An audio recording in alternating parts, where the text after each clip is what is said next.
தற்போது நடைபெற்றுக் கொண்டிருக்கூடிய இந்த போராட்டம்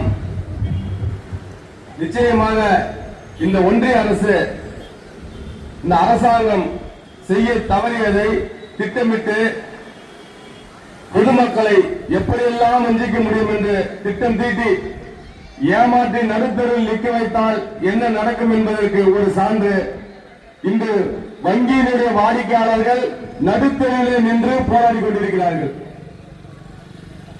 வங்கியுடைய வாடிக்கையாளர் நடுத்தருவில் நிற்க வைத்ததுதான் இந்த வங்கிகளுடைய சாதனையாக இருக்கிறது. இன்றைக்கு வங்கிகள் எல்லாம் வங்கிகளாக இல்ல, எல்லாம் வாங்கிகளாக இருக்கிறது. பொதுமக்களிடம் அனைத்தும் வாங்கி வாங்கி அவர் நடுத்தருவில் நிற்க வைக்கக்கூடிய ஒரு வாங்கி மிகவும் ஸ்பெல்லிங் மாத்தல வங்கி வாங்கி இங்க வேலை செய்யறவங்க எப்படி இருக்காங்க? ஒரு காலத்துல ஆணவ தான் அழகாதுன்னு இப்ப இந்த வங்கியினுடைய கால வச்சு இந்த வங்கி உள்ள போந்துருச்சு. ஒரு வீட்டுல வங்கி உள்ள போந்துருச்சுன்னா ஆம போன்ற ஊட விலகணும். ஆனா அந்த வங்கி போன்ற ஊட விலக எந்த தொழிலும் விலக. அதற்கு உதாரணம் ஒன்றா இருந்தா நாம் அனைவருமே பாதிக்கப்பட்டிருப்போம்.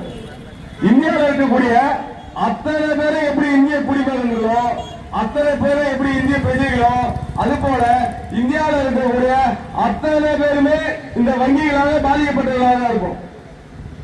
அவரவர்கிட்ட இருந்து எப்படி எப்படிலாம் பணம் எடுக்கலாம் திட்டம் போடுவாங்க. இந்த லோன் மெயின்டைன் பேலன்ஸ் மெயின்டைன் பண்ணல எடுத்துருவாங்க. நமக்கு தெரியாது. ஒரு காலத்துல என்ன நினைப்போம், ஒரு ஊருக்கு ஒரு வங்கி வந்தது, ஒரு ஊர்ல ஒரு பேங்க் இருக்கு அப்படின்னா அந்த ஊரு டெவலப் ஆகும். ஒரு தொழில்பேட்டை இருக்குது, அந்த இடத்துல ஒரு பேங்க் இருக்கு, 2 பேங்க் இருக்கு, ஒரு தனியார் வங்கி இருக்கு, இப்படின்னு சொல்லி நிறைய வங்கிகள் இருக்குன்னா என்ன அர்த்தம்னா அந்த இடத்துல தொழில் வளர்ச்சி இருக்கும், தொழில் வளர்ச்சி வாய்ப்புகள் இருக்கும். இப்ப எப்படி இருக்குன்னா கந்து வீட்டுக்காரங்க பாவம் அவங்க நல்லவாயிட்டாங்க, அவங்க அந்த தொழில் நாணயமா இருக்காங்க. இந்த வங்கியில் இருக்காங்க அவங்க போடுற கால்குலேஷன் ராமராஜரே திரும்பி வந்தாலும் தெரியாது எப்படி அவங்க கணக்கு போடுறாங்க. கணிதம் ராமராஜரே சேர்த்து திரும்பி வந்தா கணக்கே போடக்கூடாது சாமின்னு இல்லைனாக்க செருப்பு எடுத்து அடிப்பாரு. வந்து எவ்வளவு காசு வாங்குறாங்க, எவ்வளவு காசு திரும்பி தரணும், வாங்க குடும்பம் அவ்வளவுதான். அதுக்கு நாளா வார்த்தை இருக்கோ என்ன சொல்ல முடியுமோ எல்லா சார்ஜஸும் போடுறது. இந்த சார்ஜஸும் போட்டு போட்டு போட்டு பாக்குறது. ஒருத்தர் பார்க்கும்போது தெரிஞ்சுது ஓகே இவர்கிட்ட எவ்வளவு தருவலாம், இவர் என்ன ரேஞ்சில பணியும் போடுவது, இவர் என்ன ரேஞ்சில் உள்ளாக போடுவது, அது வரைக்கும் போட்டு போடுவது மாதிரியான ஒரு மட்டமான சிந்தனை இருக்கக்கூடியவர்கள் தான் இன்னைக்கு வங்கியில் இருக்காங்க. இந்த வங்கியில் என்ன நினைச்சிருக்காங்க, இந்தியாவில் வந்து நீங்க பாட்டு ஆடி பார்த்து நிற்பாங்க. இந்த நடராஜர் போன்ற ஒரு போராளிகள் இன்றைக்கு தொடங்கி விட்டார்கள். எங்க சிவாஜி அவரு தொடங்கி வச்சது எதுவுமே தொழிலாளர்கள் இப்ப இந்த நிகழ்ச்சியில இந்த போராட்டத்தை தொடங்கி இருக்காரு. இந்த போராட்டம் புதுச்சேரியின் முழுக்க வெடிக்கும். அனைத்து வங்கிகளும் இதுக்கப்புறம் அடி போடுவாங்க. எல்லாரும் ஏதோ அவசரம் வந்து தெரியும் நம்பிக்கை வச்சுதானே அத்தனை வாடிக்கையாளரும் படிக்காம கைது போடுறான். அத்தனை பேரும் படிக்கிறதுக்கு போத நேரம் தெரியல. ஒரு கேமரா வச்சு கைது போடுமா நீங்க சொல்ல முடியுமா? உங்களுடைய சட்டத்திட்டங்கள் நீங்க டென்ஷன் கண்டிஷன் அத்தனையும் வெளிப்படையாக நீங்க சொல்லி ஒரு லோனை தர முடியுமா உங்களால? அப்படி நீங்க சொன்னீங்கன்னாக்கா யாராச்சும் லோனை வாங்குவாங்களா? இது எவ்வளவு பெரிய போதை, எவ்வளவு பெரிய திட்டமிட்டு ஏமாற்று வேலை. இதுக்காக பரிசோதனைங்க, இதுக்கு வேற ஏதாவது பார்க்கலாம, ஏதோ வேற பண்ணலாம. இதுக்கு வேலை கவனம். இந்த லோன் தரும்போது சில கிரெடிட் வச்சிருப்பாங்க. இந்த பகுதியை சேர்ந்தவங்க ஓகே இது நெகட்டிவ் ப்ரொஃபைல், இவங்க வழக்கறிஞர் அரசியல்வாதி ஓகே நெகட்டிவ் ப்ரொஃபைல். ஆனா அந்த வேலை கிடைக்கும் மட்டும் எப்படி இருப்பாங்க, அப்படியே அந்த நெகட்டிவ் ப்ரொஃபைல் இருக்காங்க அவங்க வேலை எடுத்துப்பாங்க. ஏன்னா இருக்கிற அநியாயத்தை எப்படி பண்ணது, யார் பண்ணது, மனசாட்சி இல்லாம என்ன செய்யணும் அப்படின்னு சொல்லி திட்டமிட்டு அந்த ஆட்களை வேலைக்கு எடுத்து பொய் சொல்லுவோம் பாரு. இந்த வங்கியில வேலை செய்யலாம் அவன் வங்கி அதிகாரி போய் மாட்டான். ஒருத்தர் லஞ்சு போய் முடிவான். எல்லாரும் பொய் சொல்லுவோம் பொய் சொல்லுவோம் பொய் சொல்லுவான். எதுக்கு போய் சொல்லுவான், நம்ம ஊர்ல இருக்க தாலி வரைக்கும் அவன் தெரிஞ்சு வச்சுக்கலாம், அது வரைக்கும் போய் சொல்லுவான். அதுக்கப்புறம் என்ன பண்ணுவான், நீ கண்ணுக்கு தெரியாம சூசைட் பண்ணி சாகணும் அந்த அளவுக்கு போய் சொல்லுவான்.